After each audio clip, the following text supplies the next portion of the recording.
Well, you just say it. Can I say hey everybody? Okay, fine. There we go. Hey, everybody. Hey everybody. How's it going? Hello. Hey, I'm Nick Patience from EQ2QA. I'm Nick Montez from Planetside 2 QA and Payday the Heist QA. I'm Tyler Roudenbush. I work on Free Realms for QA. I'm James Wolfcale, and I am in Clone Wars QA. So, I heard you guys wanted to get an idea on what goes on behind the scenes of QA. I hear a lot of you think we all play video games all day. Do we?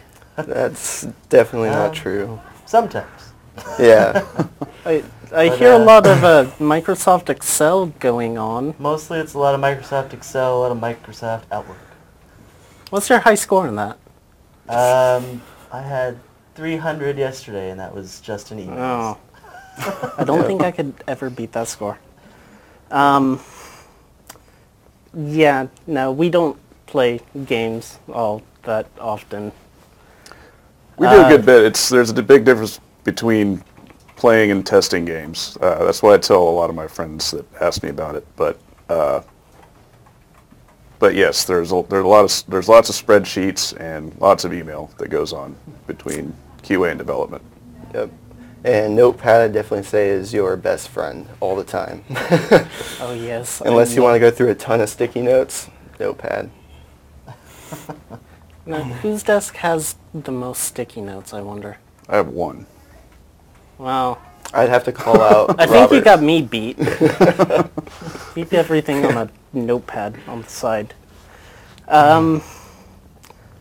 So, what happens when we go and walk in at the start of our shifts normally? Anybody? We'll sit down, go through the day's beginning emails, find any tasks that we need to accomplish today. Just generally get the game plan for the day set up and ready to go. After we check emails, maybe run a smoke test on the games or do a sanity check on the games. Do any release notes, which are any changes made to the game that we need to check out. Check the player forums, see if anything's going wrong or something we need to check out. That's pretty much it for my day. Yeah, as far as I go, as a QA analyst, I will start by grabbing a coffee first thing in the morning, right before I punch in. Check out my leads pun of the day, which is always a great start of my day. Batman says.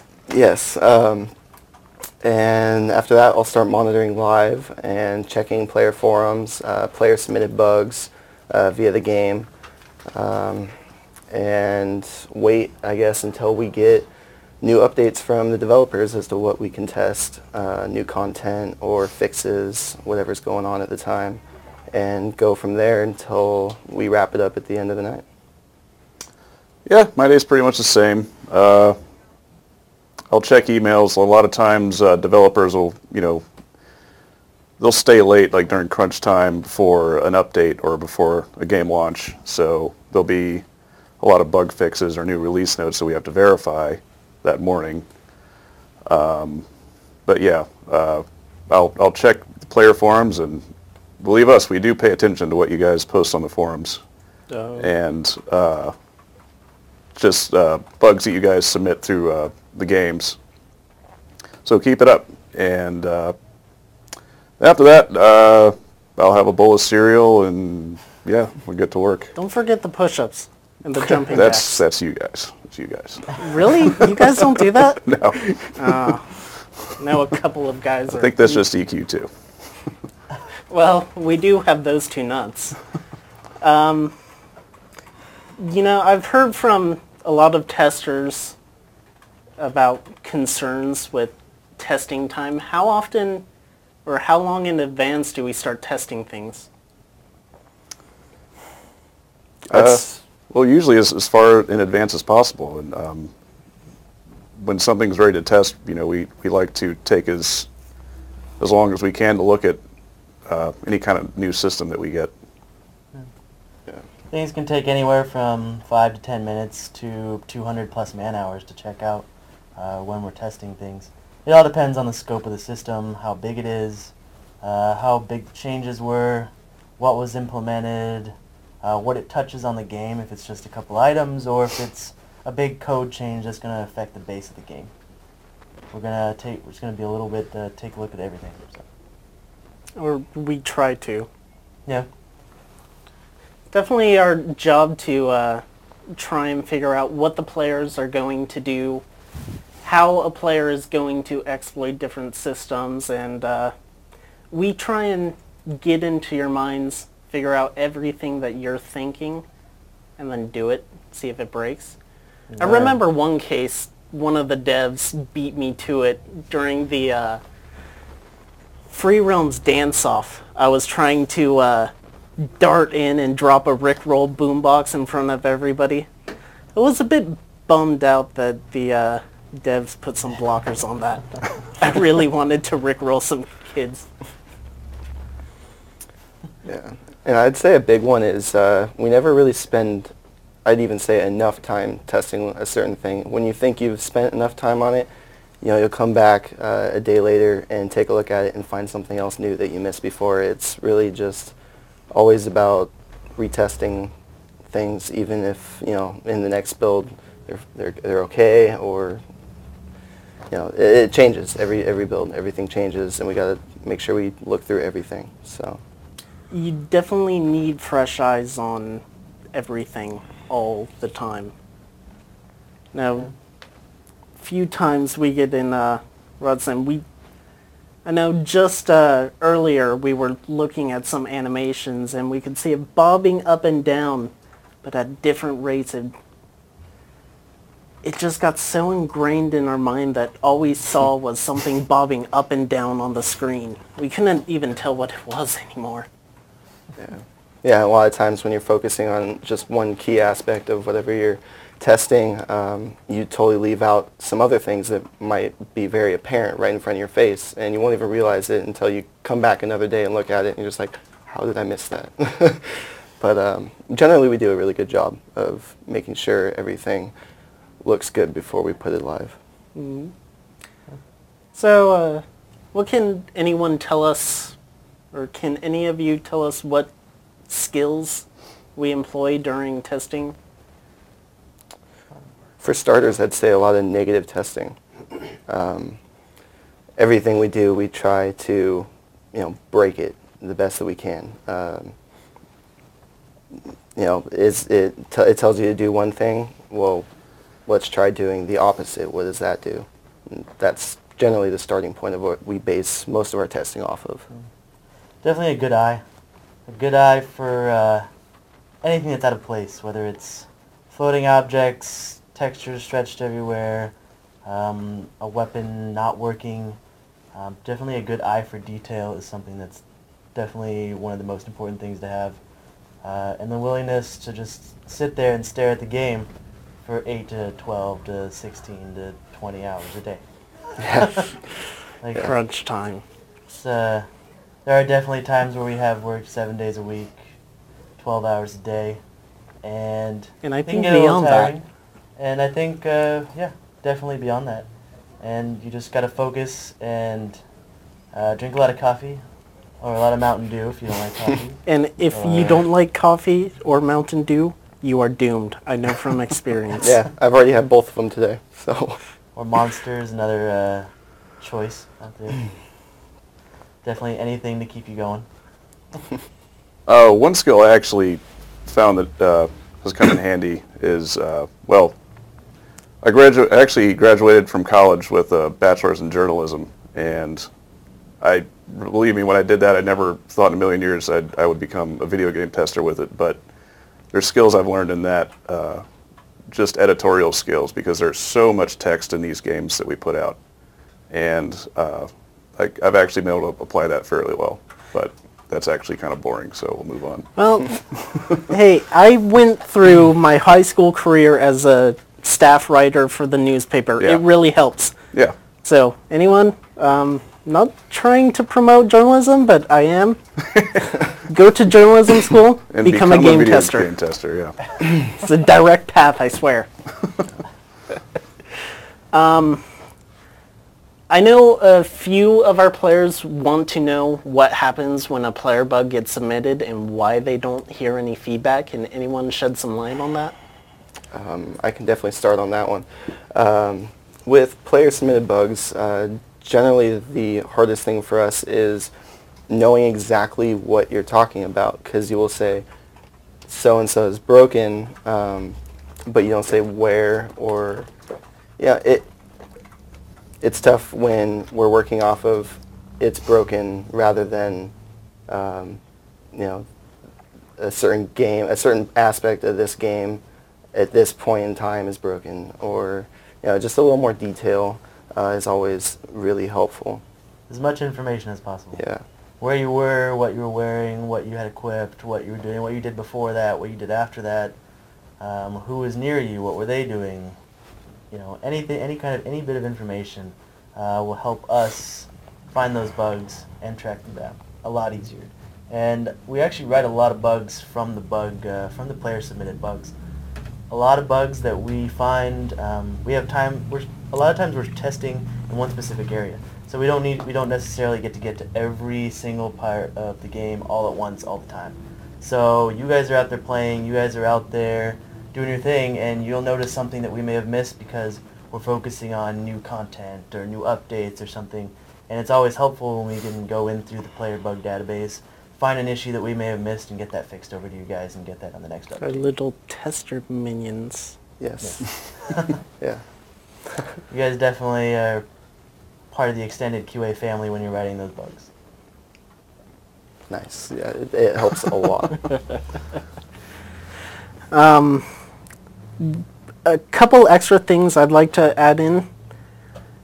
Some of us may not know what acronyms you use, since we keep an idea on all of our games. Some acronyms aren't interchangeable. You might say SSV. I'll be thinking Sunstone Valley, and you might be thinking something else, but if you can go and give us the full name of whatever item or zone or quest, even every step you do before that, everything would be helpful. I've gotten some of the best bugs actually from you guys. Yeah, definitely. Yeah. Specifically, I remember when I started here, I had no idea what I was looking for, and you guys were the ones that really helped me out on that. You really do play an integral part of what we do here in QA, definitely. So, what's your favorite thing about the job? Probably the people, I guess. As Yeah. corny as that sounds. But you really find a lot of diverse people, and you get to work in an environment where everyone loves video games. Everyone pretty much geeks out on the same things all the time, so it's a bunch of people that are just like you hanging out. Definitely And geeking you guys get in the out. trenches together, doing those 12-hour days, and it's a lot of fun, and you got to know the person next to you is going to be interesting, and they usually are when they're in QA. Takes a very interesting person to do QA. Some interesting people do roll through. I'm sure we all know who, a few of them. Yeah.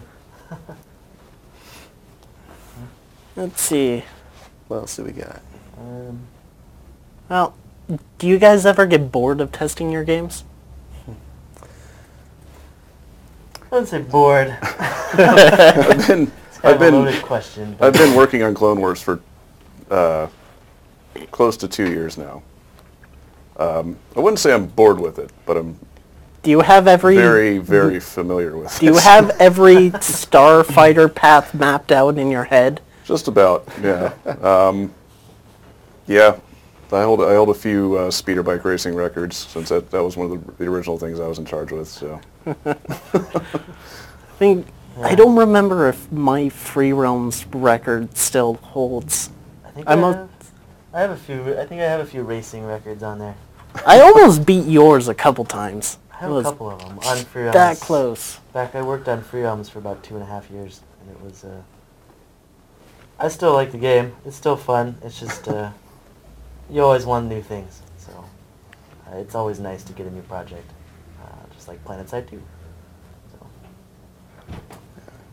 Let's see.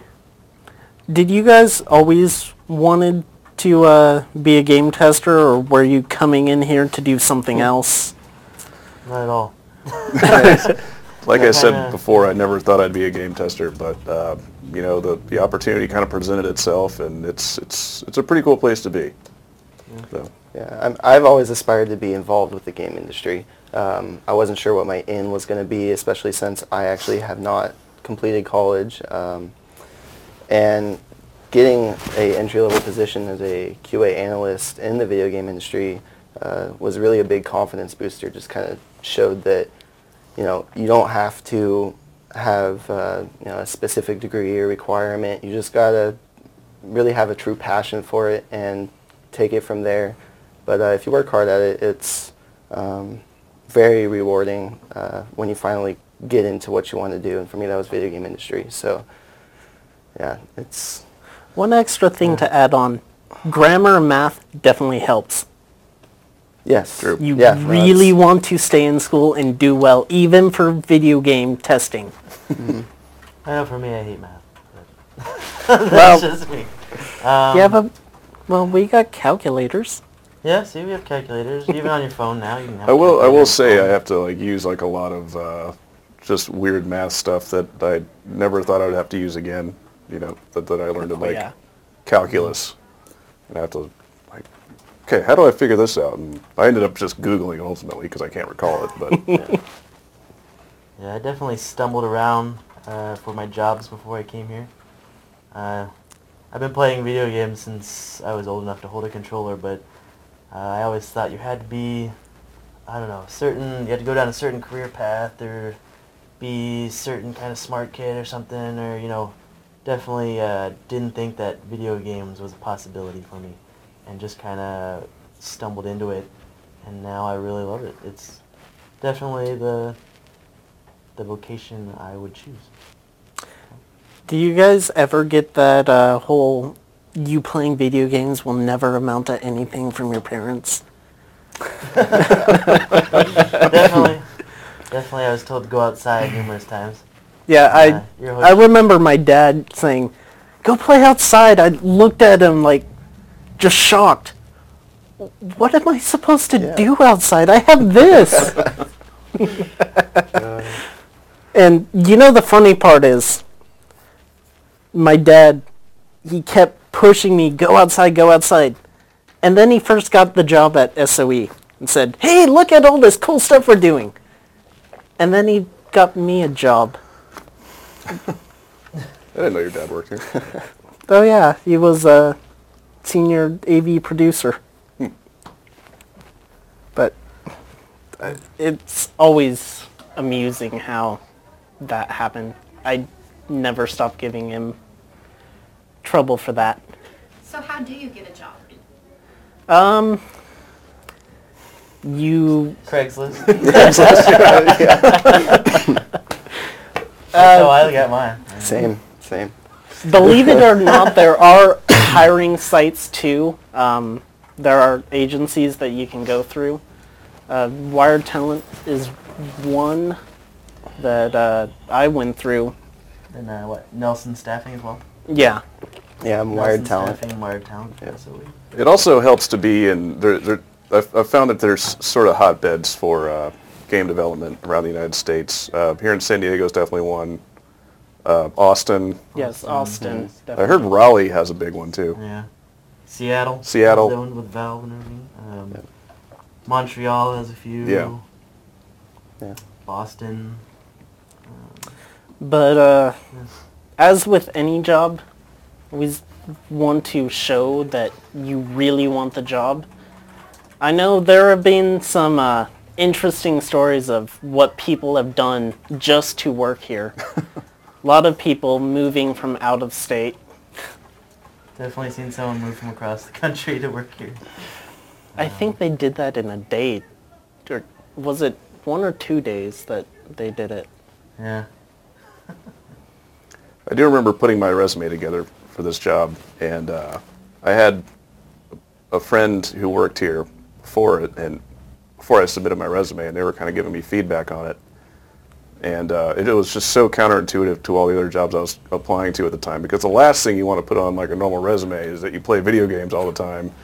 So, but you know, they just kept on like sending my resume to them, and they were just like, no, you need to like really point out that you play like a lot of video games. I was like, Yeah. Okay. So. Yeah. I think that's definitely one of the things that helped me. It is awesome that I can go and put my character's levels on my resume. Yeah, it's the one time you can really be proud that you've done, you know, a ton of video gaming in your life and not get scolded for it. So, I think we have a few screenshots that we want to share with you. Some of the really interesting bugs that, one, you guys have helped us out, or two, that we've prevented from getting out to you. I believe that one will be coming up shortly. And Any minute now. Give me a random one. anyone.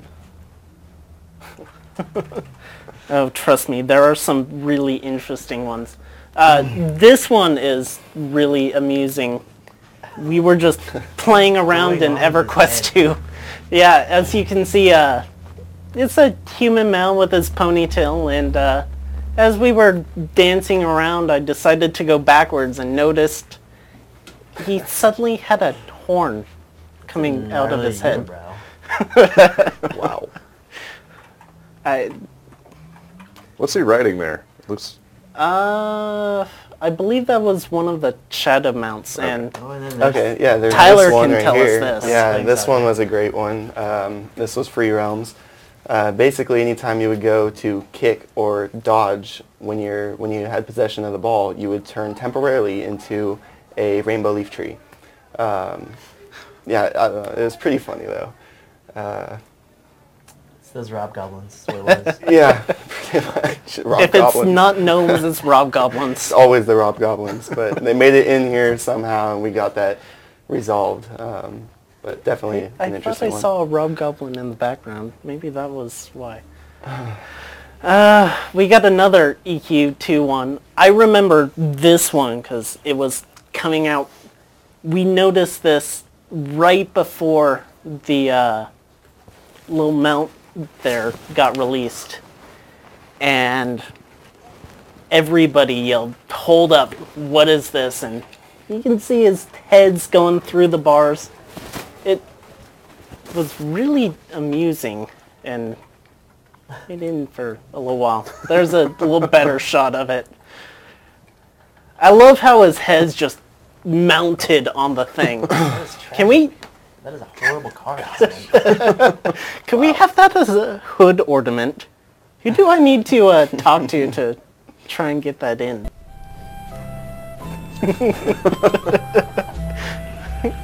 Please, can I have that as a hood ornament? Yes, this one. This one's great. As soon as you would bring out a mount, your character would actually flip around and mount underneath the mount where he should be, and then flip back around. Pretty funny.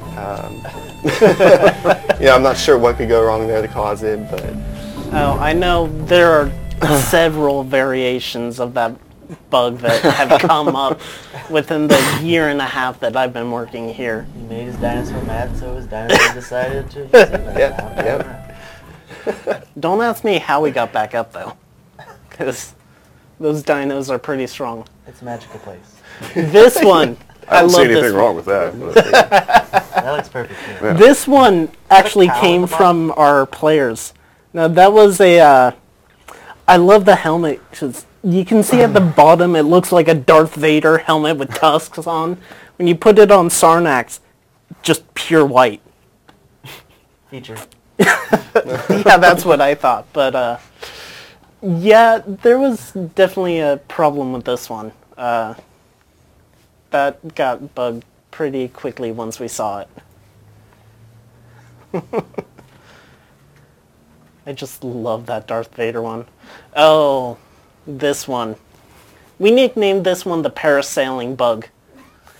what happened was when gliders were first coming out on our internal servers, the gliders weren't showing up some of the time. So when you would run forward and jump, your person would just hang there sailing around. It was really fun to do on Intonica with 100 times run speed. I like it how it says, note, player is currently gliding. Well, we got to point it It's not out. lying. What's the distinction between flying and gliding? There's a fine, very fine line. Very distinct, but very fine. Oh, this. Okay, I have been wanting to show this to you guys forever. You know who this is, right? The signature character of... I'm acquainted. I have seen her before. in real life? Yes, Yeah, actually. yeah. At E3 and Fanfare. I never got the chance. You know what? I don't like you anymore. Should I go hint to a little Fanfare. jealousy. Everybody was Fanfare. I went to Fanfare. I was too busy. I was too busy working. Anyways, what happens with this one is this character always remains stationary for a very specific reason. If this character ever jumped or moved, this would happen. And as you can see, it is absolutely horrible. This is one of my favorite things within our internal servers. I want this to be a boss mob. Have it all shadowed out. Transformer. I think I'm Have probably it gonna just- have nightmares now. I will haunt my nightmares for the rest of the month. That's Thank pretty you. awesome. Yeah. This is definitely one of my favorite things ever. Trust me, when we have a rough day and I need to pick me up, that's what I do. Sorry I couldn't bring any screenshots from Clone Wars. We didn't really have anything. The only kind of funny yeah. one we had was not rated E for everybody. Oh, I remember that one. Yeah. But I think that's all we have for screenshots. I wanted to get a couple other ones, but we couldn't find them. They're buried somewhere within the bug reports and player reports. I tried looking. You guys are just piling it on. But was there anything else or any questions? Nothing? Do we have any questions? Any At questions? PS3. PS3. What about PS3? Yeah, what about it? I've gone and done testing for Free Roam's PS3 and DCO PS3 back when it was pre-launch. That was Yeah. interesting running through all the TRCs. Yeah, You know- that's currently Yeah. my baby right now is Free Roam's PS3. Yeah, it's definitely interesting testing on a console versus a PC. Completely different. but It's very, very Yeah. different. yeah. I will say I am a PC person all the way. I'm sorry, any console people, but PC's a bit nicer, I think. If you could ask the players one thing, what would you do to make them write their bugs better? I think what we do every time we submit a bug is we kind of have like a summary of the issue, and then below that we list steps to reproduce. So just go through like just numbered like bullet point steps. It makes it a lot clearer. Like the step 1, I was at this location. Step 2, I was wearing this. Step 3, my head fell off. Yeah, Yeah. Spot on. Definitely any kind of detail you can remember. It could be the smallest, most insignificant detail, but that detail could ultimately lead us to reproducing it and writing up a bug and getting it fixed for you guys. Yeah. Reproduction is important too. If we just see something happen and we don't know how we made it happen, it's a bug, but we don't really submit it until we completely understand it. We need to be able to really understand how to reproduce the bug, and that's how development can better understand how to fix it. Yeah, once we get it pinned down, we can actually go and send it out, get it fixed for you, and as players like to say, go and squash those bugs. But you would be surprised how many times turning your character to the left will go and create that bug. Yeah, and one of the biggest pleasures of my job is getting those issues from you guys and actually being able to know what you're talking about so I can submit it to the developers and hopefully get it fixed as soon as possible. I mean, that's really what it's all about is you guys, and the sooner that we can get those issues fixed, the better. So detail, detail, detail. Always the number one thing. Steps to reproduce, like what everyone else is talking about. Yeah, whatever you can do for us that would help figure out what exactly is going on. Because we know you're so excited to tell us what is happening, but a lot of times you leave out exactly what it is rather than saying, oh, this is happening. So yes, any extra detail you guys can give us would really help. And I believe that's it for all of us. Yeah. This is Nick. Tyler. Nick. Jamie. All signing off. Thanks, guys. Sony.